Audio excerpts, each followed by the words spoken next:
a partir do momento que a gente estruturou o nosso problema de pesquisa, alinhou o nível de mensuração que as variáveis serão coletadas, desenhamos uma amostra, coletamos a amostra, a gente tem que entender como a gente pode estruturar esses dados para que a gente utilize as análises de interesse, ok?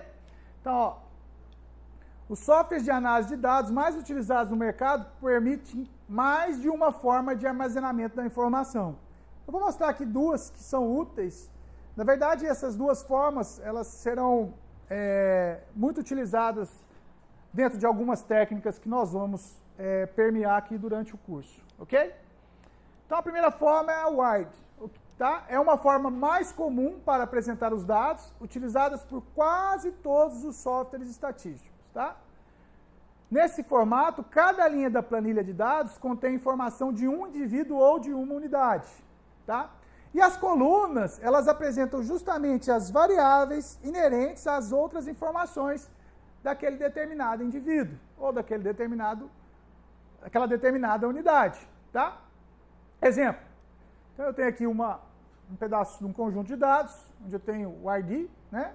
Indivíduo 1, 2, 3. Então, na primeira linha eu tenho indivíduo 1, do sexo, mulher, renda de 2012, 75 mil, renda no ano de 2013, 76 mil, renda de 2014, 77 mil. Ou seja, a linha representa para mim o quê? A informação de uma mulher, que no ano de 2012 teve uma renda familiar de 75 mil, 76 mil no ano de 2013 e 77 mil no ano de 2014, tá? O software R permite o armazenamento desses dados, basta que a gente utilize, né, como nós vimos anteriormente, formato data frame, tá? Posso usar também formato lista. No entanto, observe-se que na medida em que o indivíduo aumenta o número de características que estão sendo mensuradas, aumenta o número de colunas. Então, eu tenho um pacto de armazenamento aí, tá? Em grandes bancos de dados, isso pode gerar um problema de armazenamento, do tamanho do arquivo. Uma forma de se mensurar também, estruturar essa informação é o formato long, né? O longitudinal. Esse formato não é muito utilizado, embora ele esteja implementado na maioria dos softwares estatísticos. E digo mais, alguns tipos de análise de modelos estatísticos, esse formato é mais interessante do que o wide, tá? O modelo ele lê direto o formato long. Nesse formato, cada linha representa uma observação em cada característica. Se nós voltarmos aos dados observados anteriormente, um formato long. Para aqueles dados seria, ó, na primeira linha eu tenho indivíduo 1, aí eu coloco ano 2012, sexo mulher, renda 75 mil. Pego a segunda, a renda observada no segundo ano, de 2013, ó, 76 mil. E, finalmente, a renda observada no ano de 2014, repito a variável sexo e 77 mil. Portanto, aqui, ó, nas três primeiras linhas, eu tenho observação do mesmo indivíduo, ok? O software R também permite a leitura desse tipo de dados. E como eu disse para vocês, algumas técnicas de modelagem é preferível o formato long que o wide, tá? As funções implementadas no R lê diretamente dentro do formato long, tá? Desde uma perspectiva de armazenamento de dados, esse formato ele também permite uma economia com relação ao espaço de armazenamento, tá? Então, é uma das vantagens do formato tipo long. É comum que as informações sejam digitadas em softwares mais simples, como Microsoft, Excel, tá? E posteriormente serem importadas para um software específico, por exemplo, o R que nós iremos utilizar. Mas quando é feita essa operação, é muito importante, pessoal, que alguém que for utilizar esse conjunto de dados posteriormente, saiba o significado daquelas variáveis que estão sendo imputadas dentro do meu banco de dados, tá? Ou seja, nesse contexto, pessoal, é muito interessante, né? Na verdade, nem interessante, é necessário a criação de um dicionário, tá? Para que as pessoas entendam o que cada variável está mensurando, qual é o nível de mensuração e o que significa cada classificação, tá?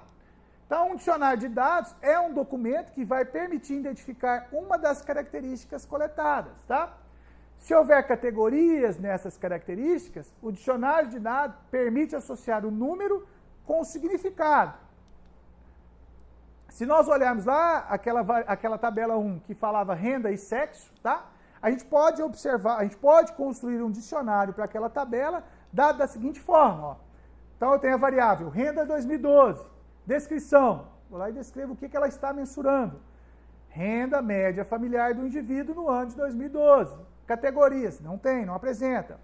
Escala, ela é medida em escala de razão. Renda 2013, bom, novamente, renda familiar. Então, para cada variável eu vou colocar qual é a descrição, qual é as categorias, caso exista. Se forem medidas em escala ordinal ou nominal, eu preencho as categorias, como, por exemplo, a variável sexo do indivíduo. Nesse caso, eu vou colocar 1 para homem, 2 para mulher, tá? E coloco também o nível de mensuração que ela está sendo observada. Eu vou abrir um outro exemplo para vocês aqui. Inclusive, esses dados serão disponibilizados para vocês, que algumas das análises que nós formos rodar daqui por diante, nós utilizaremos esse banco de dados, tá? Para a gente ver um exemplo de um dicionário, ok?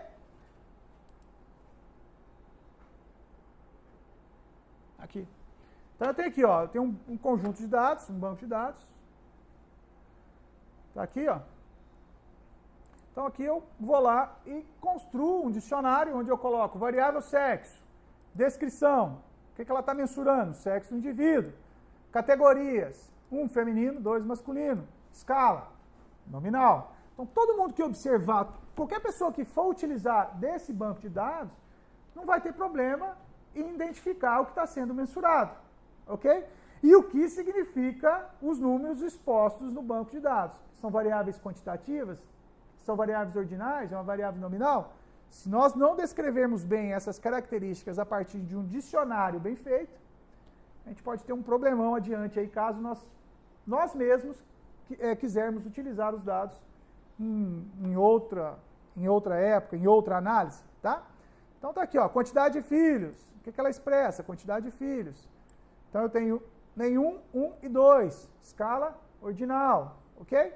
Então aqui eu apresento para vocês, depois se vocês tiverem curiosidade de observar as demais classificações das variáveis de um banco de dados que nós iremos utilizar mais adiante. Ok? Bom, então, a fase de definição de pesquisa, definição da população, coleta de dados, estruturação do banco de dados, está resolvido. Temos os nossos dados coletados.